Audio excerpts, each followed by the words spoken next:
Mark Thompson here with head coach Larry Courville of the Reading Royals, back in Reading after a couple of days down in Washington development camp. You look great down there in the red, Larry, but back now in the black and the purple, silver, and white of the Reading Royals.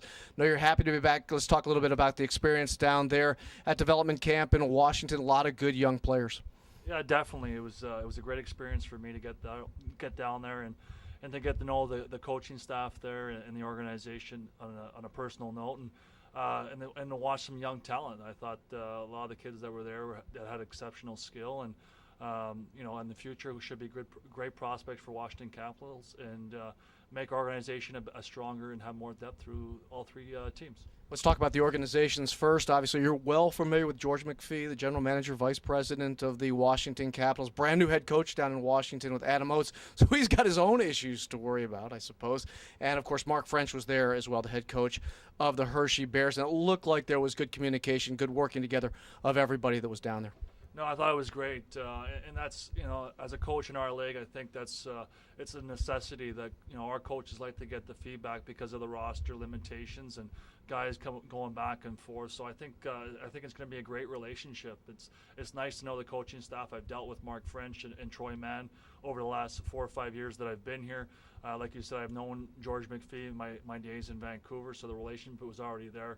And also played in Hershey for a year under Doug Yankst, who was also the GM there, who's been there, and he's got a proven history of winning championships there in Hershey, and it only could help us here in Reading. Obviously, a lot of good young players down at development camp, including, I think, all 10 of the draft picks of 2012 for the Washington Capitals. Philip Forsberg, kind of an impressive force. He was signed by Washington last week, and I think it said that he's going to play actually in Sweden next year. But it was my understanding there may have been a couple of players that we were watching this week at development camp in Washington who could end up in Reading. Yeah, there always is. That was my focus. I was more focusing on the kids that could potentially come to us, guys who are finished their senior years in college, some overage kids, or the junior hockey in Canada, out west, or in the OHL, or in the Quebec Major Junior League. So there was definitely a few players that I had some interest. Not sure whether they're going to fall depth-wise with Washington or Hershey, but there are some good players that were there that could potentially fall our way. So Forsberg was definitely a young kid who, like you said, a first-round draft pick, exceptional skills, got some size, and I think he's a guy that, like you said, is going to play in Sweden, but it will be eligible, I think, to come to Hershey at the end of their season, depending on how long their season goes. Kids like T.J. Steiner, a young kid that went to Hershey at the end of the year, was an exceptional player, would be a great player for us, I think, in Reading. Almeida is another kid who came out of Boston, who had an exceptional year there, played some games at the end of the year with Hershey. These are all guys who are depth guys for Hershey. I think that if they fall to our level, will be exceptional players.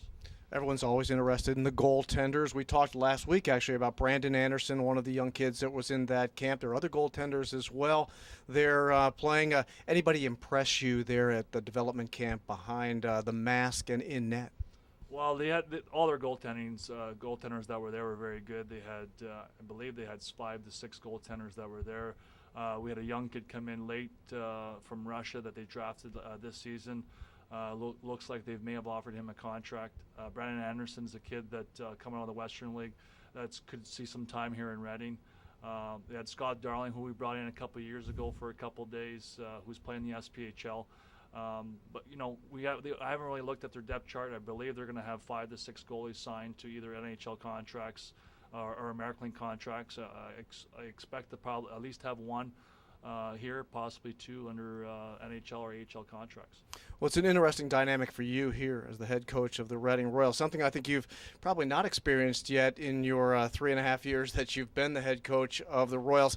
It looks like there's a lot of depth, not only with the Capitals, but also with the Hershey Bears. There's the threatening lockout, which could push players down. It seems like there's a lot of available high-end talent for the Royals in this organization. Well, I feel that with their depth and with Hershey, being a team that likes to sign some free agents to add more depth to their lineup, it forces more more players down to the East Coast Hockey League. Usually the younger guys who are signed to NHL contracts or possibly AHL contracts that can come down to Reading. And that was, an impact in our decision. And we felt like this is a year that we want to, make a challenge for the Cup. And our fans deserve it. We deserve it as an organization. And I think it's going to be good for Reading. All right, head coach Larry Courville of the Reading Royals, want to thank you for stopping by and speaking with us about the development camp in Washington. Looking forward to further developments with the Royals as we progress this summer. Thank you very much. Well, thanks for having me, Mark.